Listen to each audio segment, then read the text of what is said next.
Hey everyone, so this is my impromptu review of Unstable Unicorns. It says, build a unicorn army, betray your friends. Unicorns are your friends now.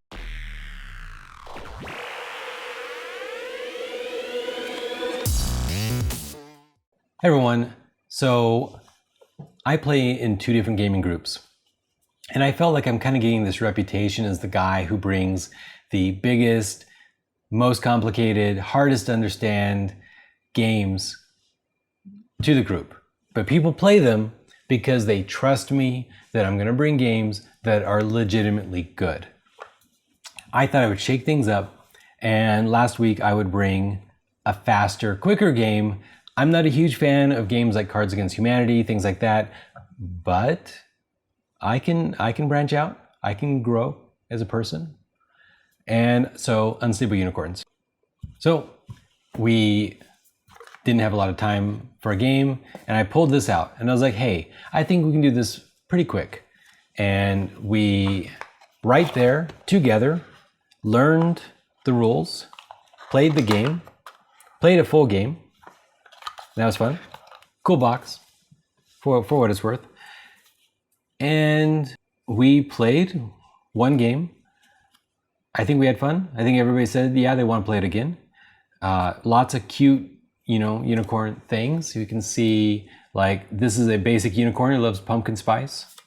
Basic unicorn who dances like no one is watching. I think the basic unicorns are a lot of fun because you can, like, text images of them to your friends and say, hey, you're this unicorn. And that's cute. I don't know. Summoning ritual, rainbow name, another basic unicorn. Lots of puns. So zombie unicorn. The rules reflect the puns fairly well, and that's a plus. It's not just an image, it's the rules themselves. The game basically plays something along the lines of every turn you draw a card, you play a card.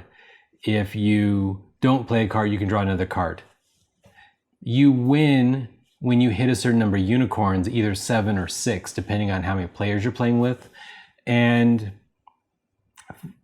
at that point, you would just think, if nothing else, turn 1, I play a unicorn. Turn 2, I play another unicorn. And so whoever goes first will win.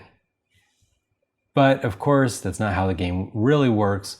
There's a variety of cards that will let you play extra unicorns or stop you from, get rid of other people's unicorns or whatever. It becomes a little bit more of a battle, a little bit more of a war where you're trying to prevent somebody else who has too many unicorns from being able to play anymore, while you yourself are trying to play more unicorns faster.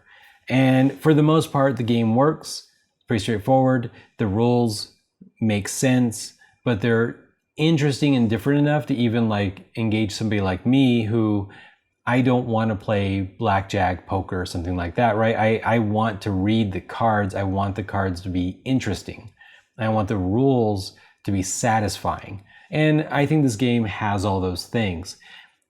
The downside, if any, is that this game suffers similar to other games like Munchkin, where when somebody's close to winning, usually multiple people are close to winning, suddenly you have people who are like, well, I'm going to play a card to stop you from winning.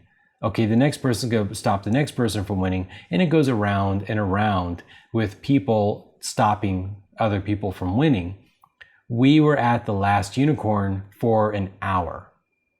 And so it went from this very fast game to suddenly changing into this other mode. Again, reminded me a lot of Munchkin, where everybody just stops other people from winning. And there's something unsatisfying about being at the edge of victory and the person next to you just trips you. And then so you trip them, and then they trip you, and you trip them, and they trip you. And then they just pick you up and they take you halfway down the race backwards. And then you run again, but then you trip them. And it kind of goes around and around. And it's just, that's the part of these games that I don't really enjoy that much. but I don't know what a better alternative is for this type of game. Obviously, you want these battles to stop people. I don't know. Maybe if we played this game more, we would be better at predicting what people could do and then bypassing it. I don't know. It ended up with a couple people playing Kingmaker and one person winning or succeeding at being Kingmaker. Again, I see that happen in Munchkin all the time. It's actually why I don't play that much Munchkin, and ultimately why I kind of stepped back away from promoting Munchkin too much, because it can just get frustrating, and I don't always like to introduce that to the gaming group. With that said, I asked everyone, hey, what did you guys think? And they all said they would play it again. So that's a pretty impressive thing to me, that at the end of the day, they enjoyed it.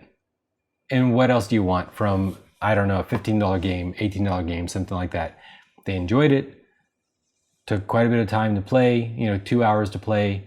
And they enjoyed that too, and it was fine. And so there you go. If you're a basic unicorn like me, then you might enjoy this game too, despite being a more serious gamer most of the time. With that, I'd love to hear your opinions. What do you think about Unstable Unicorns? And is there any other games that you think I should cover or do more stuff with on the channel? All right.